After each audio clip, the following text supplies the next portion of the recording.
Welcome to Blog Talk with Indy Jones. Today's topic is about writing. So I have 3 questions that I'll answer today, and we'll begin with question 1. I'll read the question. Do you prefer to write in silence or with noise, and why? That's an easy question for me, and I will say that I need silence when I'm writing my books, and having that background noise, even if it's instrumental music, it interferes with my focus. I do find it difficult to concentrate and to truly think through what it is that I want to say, getting the words right, getting the characterization right when there's noise. And that's just not for writing. That I think in general, when I'm truly concentrating, when I'm being my most consciously cognitive anyway, that's when I need the least amount of noise. If I'm doing something just kind of like mindless, let's say inputting something, let's say in Excel, that's extremely boring, but there are times in which that must be done. But something that doesn't require the same level of creativity, the same level of concentration, I can have music on, I can have television on, or people can be, talking, in the same space where I am.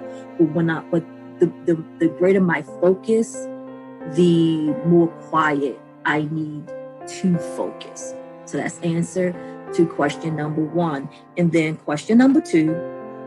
Do you write one book at a time, or do you have several going at a time?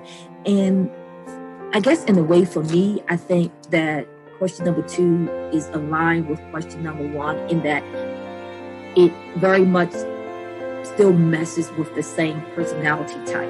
So in a way that I need quiet to focus on something that it takes a lot for me to think about, I think that corresponds with my need to only focus on one story at a time. I've never written 2 stories at the same time, so you won't find me on Monday writing one book, let's say Lies, Lust, Love, which is the book I'm currently writing, and then on Tuesday I'm writing some other book. I won't do it. I put all my energy, all my time into focusing on one book, on all those characters, and that's what my drive is. I don't want to be split. I can tell you that it is really difficult for me to have my mind split in that way. For 7 years, I progressed through a doctoral program, and so I would come in from work and I would have schoolwork. And most of the program, I think for me, all that program actually was online. And I had to do all the traditional work that you would do when you're in a program, whether you're learning from a distance or not. So I had to read all the information. I had to write papers. I had to make presentations, create PowerPoints, all the typical assignments. And so I would have to write very formal types of papers. And I was still, I was the author and I'm writing part-time. And so then when I would finish with that and I would have time to actually work on my novels, it was a huge mental shift with the formal writing that you do in a doctoral program in a collegiate setting, and then switching over to fiction and wanting to be a little bit more loose, not wanting to be as perhaps like even uptight with your characters and even in the speech, because you're used to more formal writing in the academic sense. And so even when I was switching back and forth between academic writing and fiction writing, it took me a while to make that switch and to be fully immersed in thinking in a certain way to make sure that I was adhering to what is expected from those different types of writing. And so I feel the same with writing 2 novels at a time. I mean, when I joined several anthologies with other authors. And for one, this Hotel California one that I was in with Shy August, Phoenix Williams, and Alexis D. Craig, I was in the middle of writing my book 2 of my Forever Yours series. And so I literally just put that book to the side. I couldn't focus on writing that book and then writing a story for the anthology. And then once I finished the story for the anthology and that commitment, I picked back up my Fated Path, which is, as I mentioned, the second book in my Forever Yours Afrofuturistic series. And that's how I do it. I know a lot of authors who can do both. I'm not one of those authors who can juggle more than one book at a time. I've never tried, and I don't think I really want to try. I probably could do it, but I think it would give me more stress than it's really worth. So question number 2. And then question number 3 is, what makes a good story? And there's a lot of different ways, I think, to answer this question. But for me, what makes a good story, I think what makes a good story far is me being an author and with me being a reader. Because I really think if you want to put a lot of the features that you enjoy in the book that you think makes for a good story, that you should probably emulate in the books that you write. So for me, because I like books with romance, all my books have some level of romance. There's always a couple. So I enjoy that. I think that makes for a good story if you happen to, of course, enjoy romance in the story.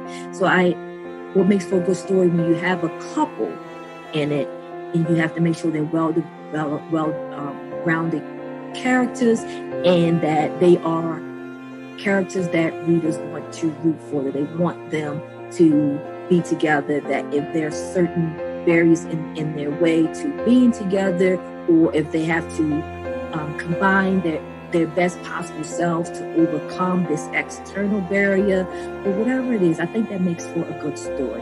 Having characters that readers want to root for, so whether they are in a romantic pairing, or if they have some other issue in the book, a goal that they're trying to strive towards, that they are characters that people enjoy, that they are likable. No one really wants to read a story 100, 200, 300 pages of a character that's just not likable. So part of a good story is framing likable characters that readers want to root for, that at the end, when that conclusion, that they're like, yes. And I think that's also what makes a good story too, that the ending feels rewarding.